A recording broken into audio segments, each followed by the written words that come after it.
Hello guys, అందరికీ నమస్తే. Today special కారం పొడి అండి. వాతావరణం అయితే చాలా చల్లగా ఉంది. వేడివేడి అన్నంలోకి ఒక టేబుల్ స్పూన్ కారం పొడి వేసుకొని దానిపైన నెయ్యి వేసుకొని ఒక్క ముద్ద తింటే ఆ మజానే వేరండి.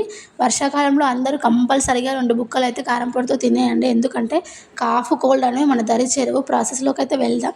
దీనికోసం అయితే ఒక గిన్నె పెట్టుకొని 2 టేబుల్ స్పూన్ల శనగపప్పు తీసుకొని కొద్దిగా లైట్గా రోస్ట్ చేసుకోండి. మీరు ఎక్కువ క్వాంటిటీలో తీసుకుంటే మిరపకాయలు ఎక్కువ క్వాంటిటీలో తీసుకుంటే పప్పును కూడా ఎక్కువ క్వాంటిటీలో తీసుకోండి. మిరపకాయలు తక్కువ క్వాంటిటీలో తీసుకుంటే పప్పులు కూడా తక్కువ క్వాంటిటీలో తీసుకోండి. శనగపప్పు అయితే వేగిపోయింది. నెక్స్ట్ మినపప్పును కూడా దూరగా వేయించుకుంటున్నాను.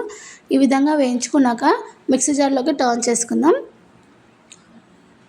నెక్స్ట్ అయితే నేను మిరియాలు వేసుకుంటున్నానండి. మిరియాలు కూడా తక్కువ క్వాంటిటీలో తీసుకుంటున్నాను. మీకు కారం అనేది ఘాటుగా కావాలంటే ఇంకొక టేబుల్ స్పూన్ ఎక్స్ట్రా యాడ్ చేసుకోండి. నేనైతే 1 టేబుల్ స్పూన్ తీసుకున్నాను.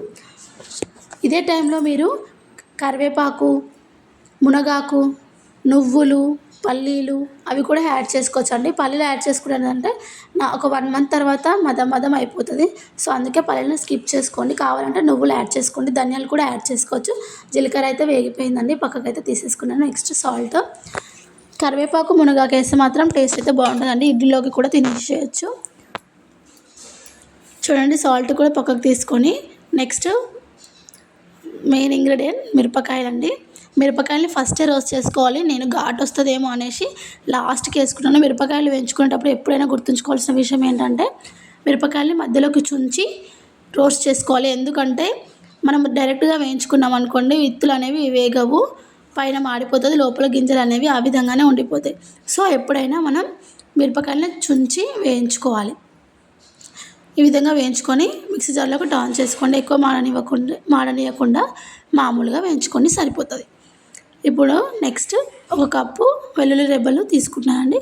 ఈ విధంగా తీసుకొని మిక్సీ చేసుకుంటే సరే. వేడి అన్నంలోకి సర్వ్ చేసుకుంటే కారం పొడి అయితే సూపర్గా ఉంటుందండి. ఒక గాజు సీసాలోకి తీసుకోండి. 1 మంత్ కానీ 2 మంత్స్ కానీ అస్సలు ఖరాబ్ కాదు. టేస్ట్ అనేది అస్సలు మారదు.